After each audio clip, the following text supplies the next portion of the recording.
우리가 함께 볼 말씀은 누가복음 12장 1절에서 12절 말씀 같이 보겠습니다.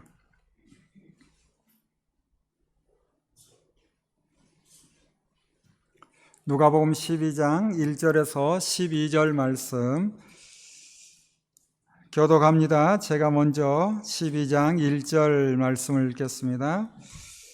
그동안에 물이 수만 명이 모여 서로 밟힐 만큼 되었더니 예수께서 먼저 제자들에게 말씀하여 이르시되 바리새인들의 누룩 곧 외식을 주의하라.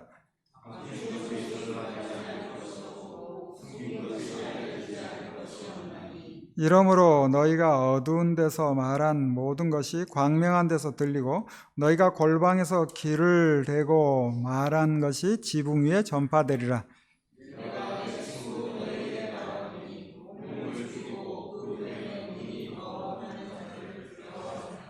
마땅히 두려워할 자를 내가 너에게 보이리니 곧 죽인 후에 또한 지옥에 던져 넣을 권세 있는 그를 두려워하라. 내가 참으로 너에게 이르노니 그를 두려워하라.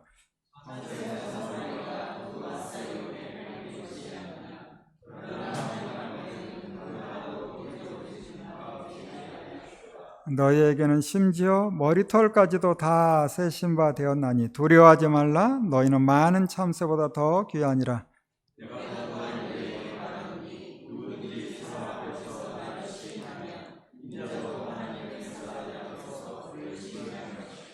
사람 앞에서 나를 부인하는 자는 하나님의 사자들 앞에서 부인을 당하리라.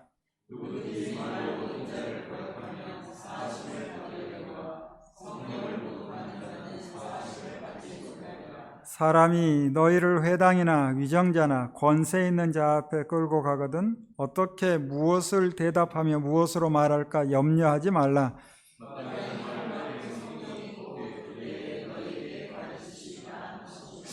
아멘. 기도합니다. 하나님, 함께 주의 말씀 봅니다. 기록된 말씀을 통하여 주님의 뜻을 밝히 알게 하옵소서. 주님의 뜻을 깨달아 주님이 원하시는 삶을 살아갈 수 있도록 우리를 붙들어 주옵소서.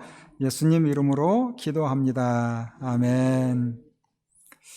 우리는 주님이 예루살렘으로 가는 도중에 있었던 일들을 살펴보고 있는데 지난주에 봤듯이 주님은 바리새파 사람들과 율법 교사를 향해 화가 있을 것이다 말씀하자 그들도 앙심을 품고 예수님을 신문하듯 따져 물으며 트집을 잡으려 합니다. 그런 가운데 수많은 사람들이 모여들어 논쟁은 중단되지만 이런 모습을 가까이서 보는 제자들의 마음은 어땠을까요? 그 당시 종교 지도자 그룹이에요. 바리새파 사람들, 율법 교사들.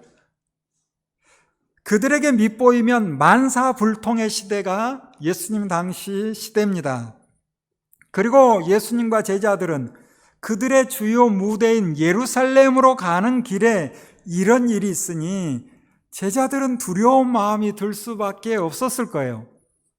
그래서 주님은 제자들 권면하고 위로하는 말씀이 12장 전체에 흐르고 있는데 우리 12장 1절 말씀을 같이 한번 읽어볼까요? 같이 읽습니다. 시작.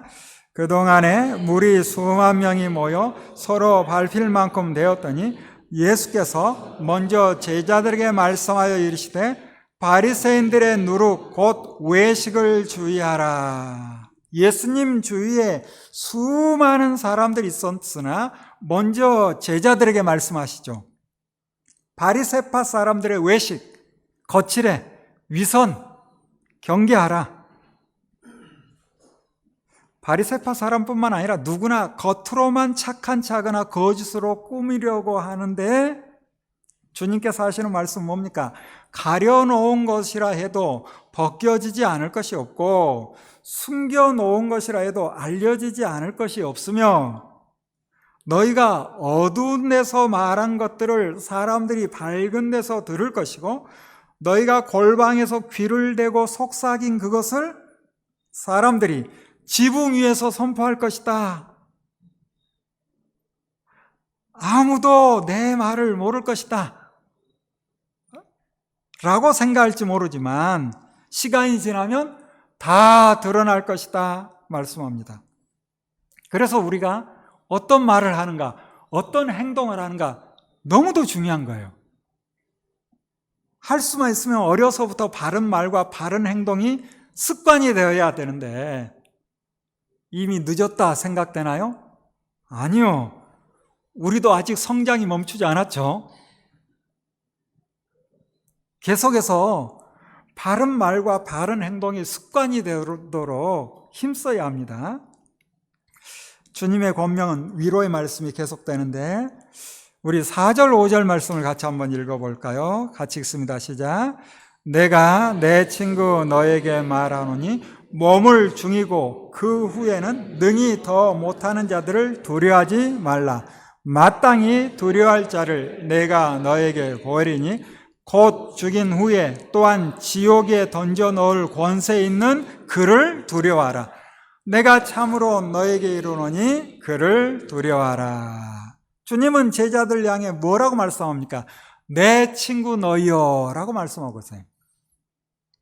요한복음 15장 포도나무 비유를 하시며 이제부터는 너희를 종이라 하지 않고 너희를 친구라 하시고 사람이 친구를 위하여 자기 목숨을 버리면 이보다 더 큰 사랑이 없다 말씀하시죠.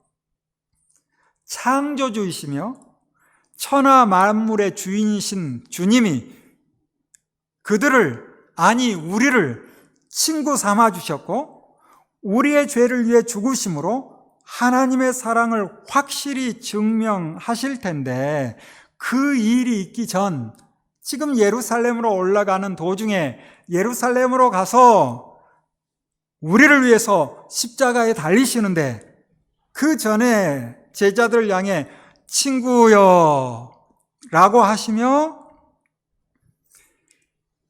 악한 세력들로 인해 나는 죽임을 당할 것이고 너희들도 그와 같은 상황에 처할 수 있는데 육신은 죽여도 그 이상 아무것도 할 수 없는 자들 뭐 하지 마라? 두려워하지 마라 말씀합니다. 두려울 텐데 두려워하지 말라라고 말씀하시죠. 두려우니까 두려워하지 말라 하는 거예요. 두려워하지 말라. 그리고 진짜 두려워해야 될 대상은 누군가? 지옥에 던질 권세를 가진 분, 그분을 두려워하라. 주님은 제자들 향해 내 친구여 두려워하지 말고 두려워하라 외치시죠. 무엇을 두려워하고 무엇을 두려워하지 않아야 되는가? 하나님을 모르는 사람들은 잠깐 지나가는 보이는 세계에 머물고 있지만 우리는 보이지 않는 영원한 것을 바라보기에 차원이 다른 삶을 살고 있습니다. 그렇기에 주님은 잠깐 있다 없어질 세상 권력을 두려워하지 말고 영원하신 하나님을 두려워하라 말씀합니다. 그들을 두려워하지 않아야 될 이유가 6절부터 나오는데 주님이 아주 재밌는 비유의 말씀을 하시죠. 참새 5마리가 2 아사리온에 팔리지만 그 가운데 하나도 하나님이 잊지 않고 계시고 많은 참새보다 더 귀하게 우리를 여기기에 우리의 머리털까지도 다 세고 계시는 하나님이 계시기에 두려워하지 말라라고 말씀합니다. 여러분, 이 말씀을 오해하지 마세요. 제자들 향해 고난이 없을 것이다 라고 말하는 게 아니에요. 우리가 하나님의 말씀을 전체 큰 흐름을 따라 문맥을 통하여 부분을 해석해야 되는데 앞뒤 말씀은 보지 않고 이 말씀만 보면 예수 믿으면 주님께서 나를 많은 참새보다 더 귀하게 여기시니 나에게는 어떤 두려움도 없을 것이다 라는 생각을 할 수 있어요. 아니요. 우리가 이 땅을 살아가다 보면 두려운 일이 참 많아요. 그러나 내가 너희를 지킬 때니 두려워하지 말라는 거예요. 두려운 일이 없을 거니 두려워하지 말라는 것이 아니라 두려운 일이 참 많아요. 그 두려운 일들은 왜 있을까? 타락한 결과죠. 우리 주변이 무너진 결과예요. 다 같이 하나님 안에 있으면 두려울 일이 없어요. 그런데 다 하나님을 알고 있는가? 아니에요. 여러분은 하나님을 알고 하나님의 뜻을 따라 살려 하는데 주변의 많은 사람들은 자기 욕심을 따라 사는 거예요. 그러니 그들과 함께 산다는 것이 두려운 거예요. 그 두려움 가운데 하나님께서는 두려워하지 말라라고 말씀하는 거예요. 왜? 모든 것을 다 아시는 하나님께서 우리를 지켜줄 텐데 그 지켜주는 방법은 무엇인가? 감당할 수 있는 고난만 주시는 거예요. 우리가 이겨낼 수 있는 고난만 주시는 거예요. 감당하지 못할 고난은 피할 길을 허락하세요. 이 하나님께서 우리에게 두려워하지 말라 말씀합니다. 그래서 바울은 로마서 8장에 환난이나 공고나 박해나 기근이나 적신이나 위험이나 칼로 인해 죽임을 당하게 되며 토살당할 양같이 여김을 받으나 이 모든 일에 우리를 사랑하시는 이로 말미암아 우리가 넉넉히 이긴다라고 외칩니다. 그 모든 고난들을 넉넉히 이겨낸다는 거예요. 예수 믿으면 만사형통이 아니라 만사불통 같을 때도 있으나 하나님의 사랑으로 인해 이 모든 일을 이겨내고도 남을 힘이 생기는 거예요. 그 은혜를 알기에 믿음의 선배들은 고난이 은혜라라고 고백하기도 합니다. 우리 중에도 그 은혜를 누리는 분들이 계시죠? 주님은 제자들 향해 순교의 자리에서도 믿음을 지킬 것을 당부하는데 우리 8절 9절 말씀을 읽어볼까요? 같이 읽습니다. 시작. 내가 또한 너에게 말하노니 누구든지 사람 앞에서 나를 시인하면 인자도 하나님의 사자들 앞에서 그를 시인할 것이요 사람 앞에서 나를 부인하는 자는 하나님의 사자들 앞에서 부인을 당하리라. 그리고 이어지는 말씀을 보니 의도적으로 성령의 능력을 거부하는 사람은 용서받지 못할 것이라 하시고 재판의 자리에 갈 때 무슨 말할까 미리 염려하지 말라 하시며 너희 말할 것을 그 시각에 성령께서 가르쳐 주실 것이다 말씀합니다. 이런 말씀이 우리에게는 생소하고 낯설지만 제자들에게는 곧 직면할 문제요. 생과 사의 기로에서 답변한다는 거 참 쉬운 일이 아니었을 겁니다. 2000년 전 예수님을 믿고 따랐던 사람들, 그들은 다 순교의 현장에서 하나님을 인정하고 예수 그리스도를 그리스도라 말함으로 순교를 당할 수밖에 없는 그런 상황에서 주님을 따랐던 사람들이에요. 그 믿음의 선진들의 두려움, 여러분이 얼마나 느끼고 계실까? 오늘을 사는 많은 그리스도인들은 예수 그리스도를 믿음으로 이 땅에서도 평안과 행복, 그리고 죽음 이후에 영원한 하나님의 나라까지 이어지기를 바란다면 2000년 전 그들에게는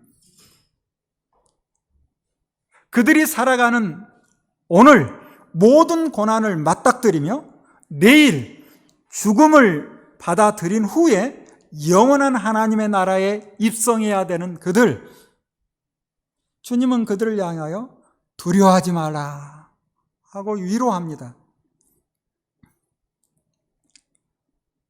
이런 말씀을 하고 있는데 여전히 그 땅을 살아가는 사람들 가운데 어떤 사람은 당장 조금 더 가졌으면 하는 마음, 땅의 문제에 대해서 고민을 해요. 그래서 주님께 질문을 하죠. 어떤 질문입니까? 우리 13절 말씀 같이 읽어볼까요? 13절 시작.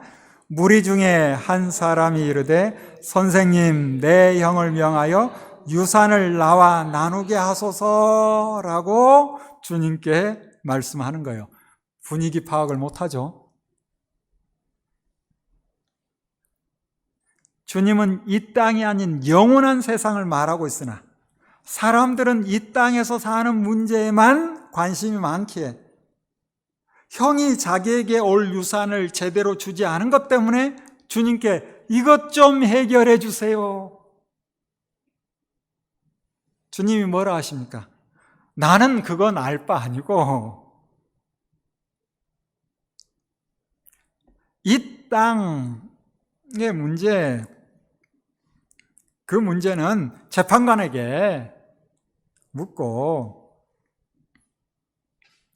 정말 이 질문에 대해서 답을 듣고 싶어하는 사람들 향해서 본질적인 문제를 다룹니다. 뭐라고 말씀하는가? 모든 탐심을 멀리하라. 사람의 생명이 소유에 넉넉한 데 있지 않다라고 말씀하는 거예요. 더 많이 가진다고 해서 행복한가? 그렇지도 않다라는 거죠. 더 많이 가진다 해서 그것이 사람의 생명을 유지할 수 있는가? 그것도 아니라는 거죠.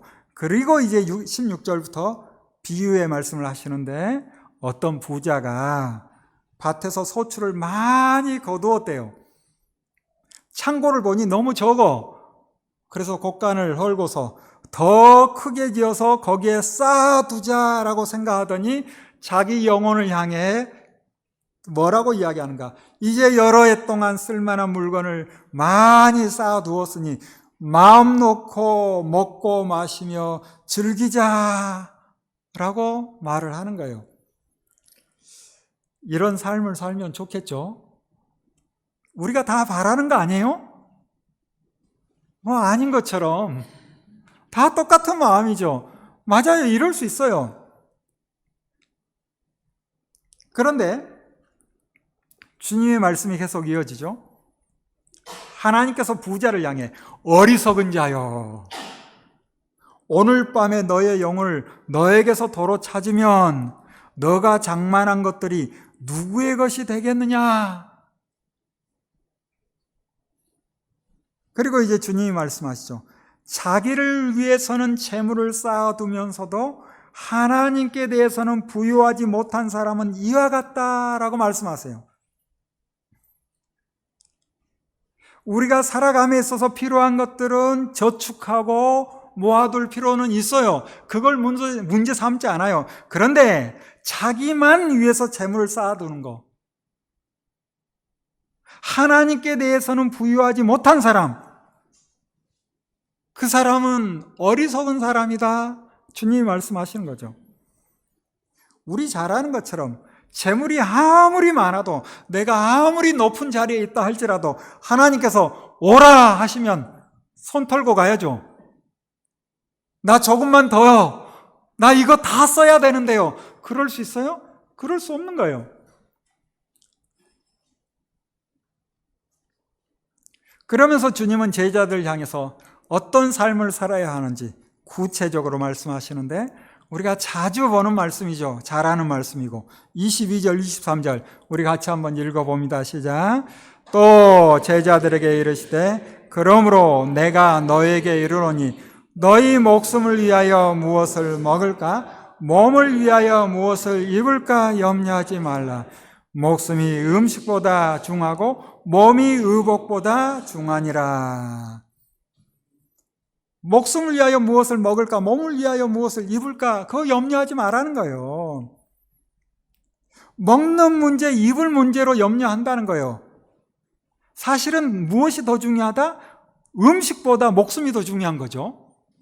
옷보다 몸이 더 중요한 거죠. 그런데 지금은 조금 이상한 시대를 사는 것 같기도 해요.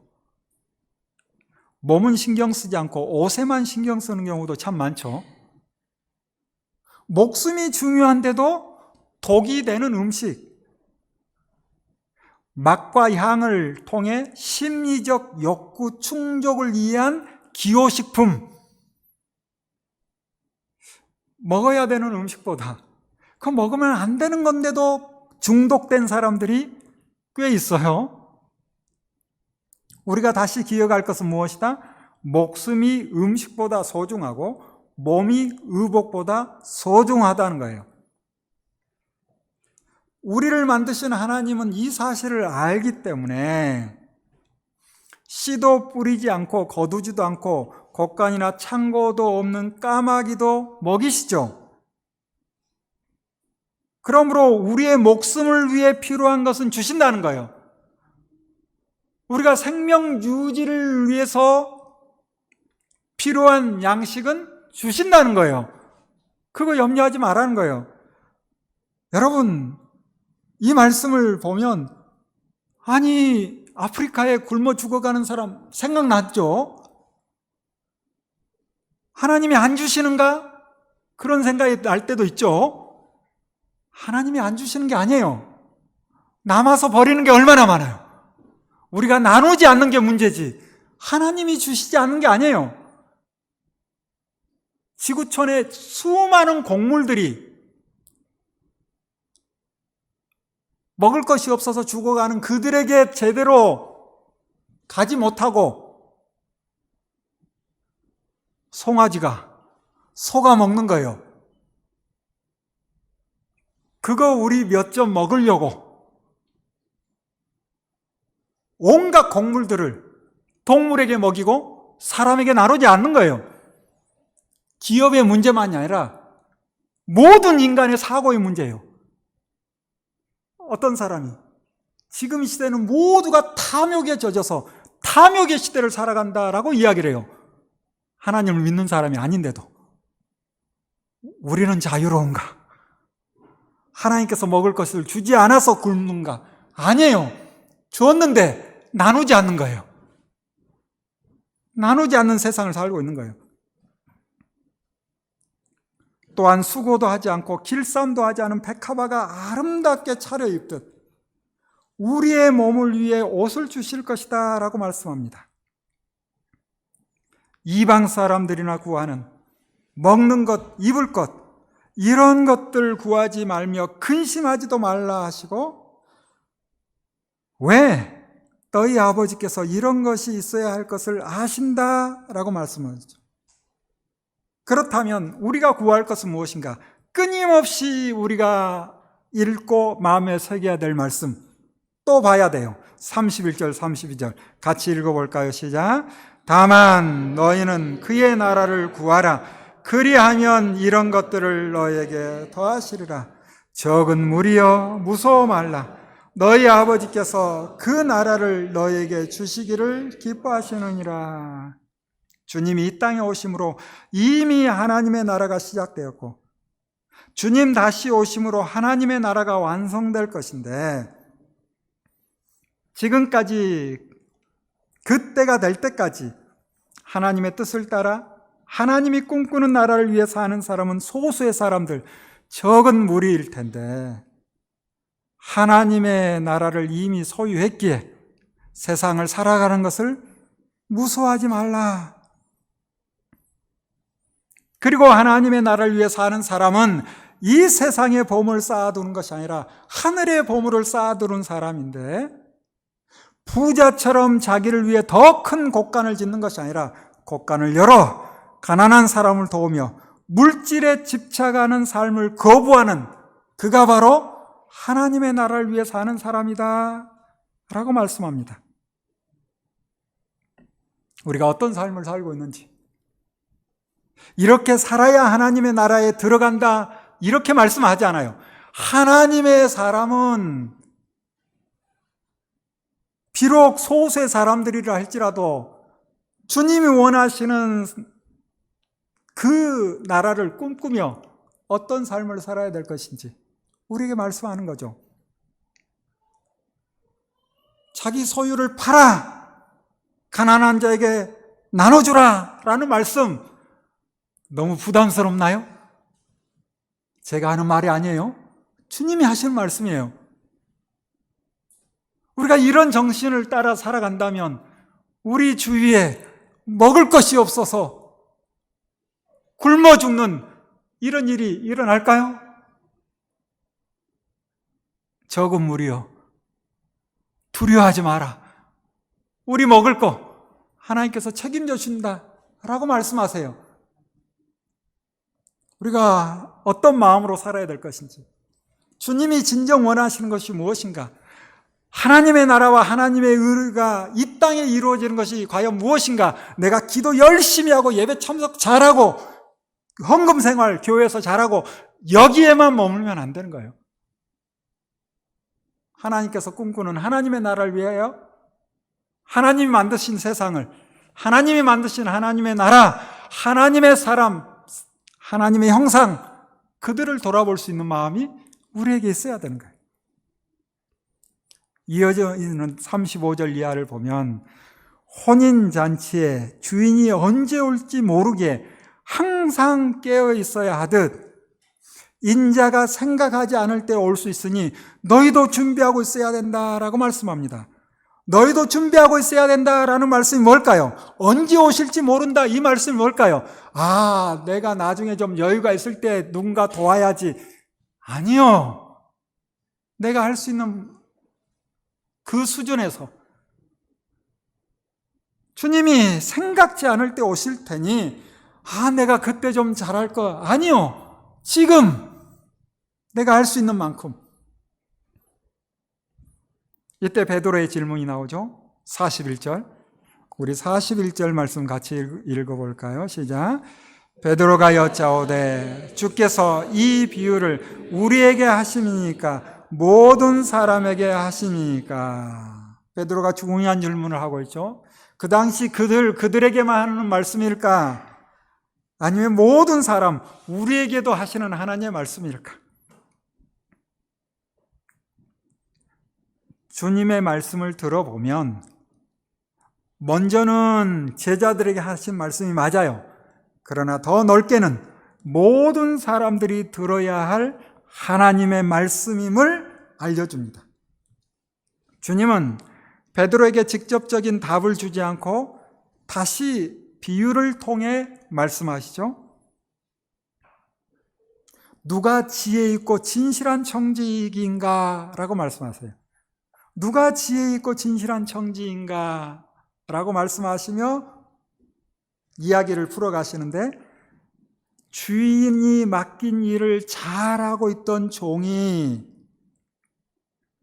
그 종의 모습을 본 주인이 아, 이제 일을 더 맡겨도 되겠다 싶어서 모든 재산을 맡기고 길을 떠났대요. 그런데 주인이 생각보다 일찍 오지 않다 보니 이 종이 딴 마음이 든 거라 자기가 이제 주인 행세를 하는 거예요. 그래서 다른 종들을 때리고 주인의 재산을 자기 것 마냥 먹고 마시고 취해 있을 때 안 오겠지 하고 있을 때 종이 생각하지 않은 날 알지 못하는 시각에 주인이 와서 그 종의 악한 행동을 보게 될 것이다. 그리고 어떻게 한다는 거예요? 벌을 내린다는 거예요. 그러면서 하시는 말씀 47절 48절 같이 읽어봅니다. 시작. 주인의 뜻을 알고도 준비하지 아니하고 그 뜻대로 행하지 아니하는 종은 많이 맞을 것이요 알지 못하고 맞을 일이 행한 종은 적게 맞으리라. 무릇 많이 받은 자에게는 많이 요구할 것이요 많이 맡은 자에게는 많이 달라 할 것이니라. 이 말씀 베드로가 주님께 질문했잖아요. 우리에게 하시는 말씀입니까? 모든 사람에게 하시는 말씀입니까? 일단 너희들은 주인이 맡긴 일을 처음에는 잘하는 종처럼 지금 나와 함께 했을 때는 그래도 잘하고 있는데 이제 내가 너희에게 나의 일을 맡기고 나는 하늘로 올라갈 텐데 이후에 너희의 모습이 어떨지, 너희들이 과연 어떤 행동을 할지, 주님이 내가 속히 오리라 하고 올라갔는데 그 후에 너희의 모습은 어떨지, 어떤 어리석고 진실하지 않은 정직이는 아, 갔으니까 이제 안 오고 내가 주인처럼 내 마음대로, 그런데 생각지 않을 때 내가 다시 올 거야. 생각하게 해봐. 어떨 건지. 일찍부터 나를 믿고 따르는 제자 너희들에게는 내가 많은 것을 요구할 거야. 그런데 알면서도 제대로 하지 않으면 벌이 클 거야. 그러나 알지 못하고 잘못한 그들에게는 벌이 적을 것이야. 내가 많이 맡은 자에게 많이 요구할 거야 라고 말씀하시는 거예요. 이 말씀이 제자들에게 하시는 말씀이지만 우리도 생각해야죠. 처음 주님을 만났을 때 여러분의 마음이 어떠셨어요? 주님을 향한 어떤 마음을 가지셨어요? 지금은 어떤 마음을 가지고 주님 앞에 나옵니까? 지금은 어떤 마음을 가지고 하루하루를 살아가십니까? 처음 그 마음을 우리가 계속 소유하고 있는가? 우리 자신을 좀 돌아볼 필요가 있어요. 생각지 않을 때 주님이 오신다는 거예요.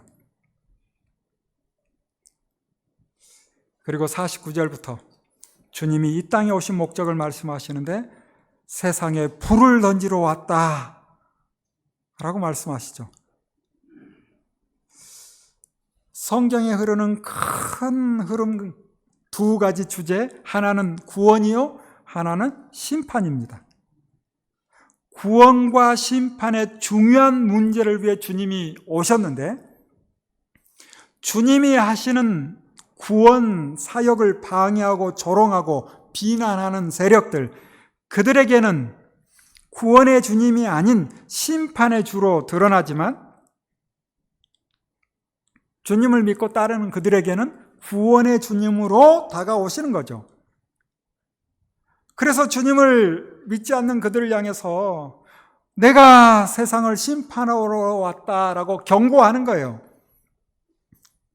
주님이 오심으로 일어나는 일을 주님은 그대로 말씀하시죠. 어떤 사람은 평화를 누리기도 해요. 그러나 어떤 경우에는 분쟁이 일어나며 한 집안의 5 식구가 서로 갈라지고 아버지가 아들에게 맞서고 아들이 아버지에게 맞서고 어머니가 딸에게, 딸이 어머니에게, 시어머니가 며느리에게, 며느리가 시어머니에게 맞서서 서로 갈라지는 일이 있을 것이다. 이런 일을 주님이 바라시는 일일까? 아니죠. 그런데 왜 이런 일이 일어나는 거예요? 주님을 향한 서로의 마음이 일치할 때까지는 서로 맞서고 분쟁하는 일이 있을 것이다 라고 말씀하세요. 그리고 54절 이후에는 여전히 주님을 모르는 사람들을 향해 회개를 촉구하는데 우리 54절, 55절 말씀 같이 한번 읽어봅니다. 시작. 또 무리에게 이르시되 너희가 구름이 서쪽에서 이는 것을 보면 곧 말하기를 소나기가 오리라 하나니 과연 그러하고 남풍이 부는 것을 보면 말하기를 심히 더우리라 하나니 과연 그러하니라. 이스라엘 땅을 알면 이 말씀이 무슨 말씀인지 쉽게 이해가 될 거예요. 이 팔레스타인 지역은 서쪽에 지중해가 있잖아요. 그리고 남쪽에는 아라비아 사막, 광야. 그래서 서쪽 지중해의 습도 높은 바람과 구름으로 인해 비가 옵니다. 남쪽에서 바람이 분다. 아라비아 광야에서 오는 열풍으로 인해 더위가 오는구나 라는 것을 알게 되는 거예요. 그런데 왜 시대는 분간하지 못하느냐 한탄하시죠. 그러면서 57절부터 59절까지 사람들의 어리석음을 드러내며 회개를 촉구하는데 누군가에게 잘못하여서 그 사람이 너를 고소하여 법정으로 끌고 가면 법정 가기 전에 어떻게 하라는 거예요? 화해하라는 거예요. 그런데 버티고 있다가 끝내 법정에 가면 판결할 거 아닙니까? 잘못한 게 있으니 당연히 옥에 갇힐 것이고 한 푼이라도 다 갚기 전에는 절대로 나오지 못하게 될 테니 고소하는 사람과 법정에 서기 전에 어떻게 하라? 화해하라 라는 말씀하고 있어요. 이 말씀이 단지 법정 가기 전에 화해해야 되는구나 이런 의미만 있는 것이 아니죠. 무슨 얘기를 하시는 거예요? 주님이 말씀하시는 말씀의 핵심은 죄를 지은 사람이 하나님 앞에 서면 누구나 영원한 지옥불에 떨어질 텐데 하나님 앞에 서기 전에 주님이 죄를 지적할 때 그 죄를 인정하고 주님과 화해하라. 모든 사람이 죄 가운데 있는데 내가 너희를 초청하고 내가 너희에게 죄를 지적하고 나에게로 돌아서라 라고 할 때 너희들이 나를 받아들여라 라는 말씀을 하시는 거예요. 히브리서 9장 27절에 한 번 죽는 것은 사람에게 정해진 것이요 그 후에는 심판이 있다 말씀합니다. 그런데도 어떤 사람들은 고집과 회개하지 않은 마음을 따라 끝내 회개하지 않으리 하는 마음을 따라 살아가는 사람이 있어요. 안타까운 일이죠. 그러나 그때가 되면 진노의 날, 곧 하나님의 의로우신 심판이 나타나는 그날에 내가 하나님의 진노를 쌓으며 살았구나라고 후회할 거예요. 얼마나 어리석습니까? 그래서 주님은 이 땅에 사는 동안 회개하고 하나님을 인정하라 말씀합니다. 사랑하는 여러분, 주님은 예루살렘을 향해 가며 아직도 주님을 믿지 않는 사람들을 향해 죽음을 맞이하기 전에 나를 믿으라 말씀하시고 제자들을 향해서는 하나님의 나라 백성답게 살라 말씀합니다. 오늘 주님의 말씀 우리가 마음에 새기며 주님과 함께 살아가는 우리 모두 되기를 바랍니다. 기도하겠습니다. 주님, 십자가를 향하여 한 걸음 한 걸음 나아가시며 제자들을 사랑하시고 그들을 권면하시며 그들과 함께 하실 것이다, 두려워하지 말라 말씀하시고 아직도 하나님을 모르는, 주님을 모르는 많은 사람들 향하여 영원한 지옥에 들어갈 수밖에 없는 우리들의 삶을 드러내시며 하나님을 두려워하라, 하나님께 돌아오라, 나를 믿으라 말씀하시니 이 말씀이 우리에게 들려졌으니 주의 말씀 듣고 주님 앞에 나오며 주님과 함께 주님이 기뻐하시는 삶을 살 수 있도록 우리를 붙들어 주옵소서. 예수님 이름으로 기도합니다. 아멘.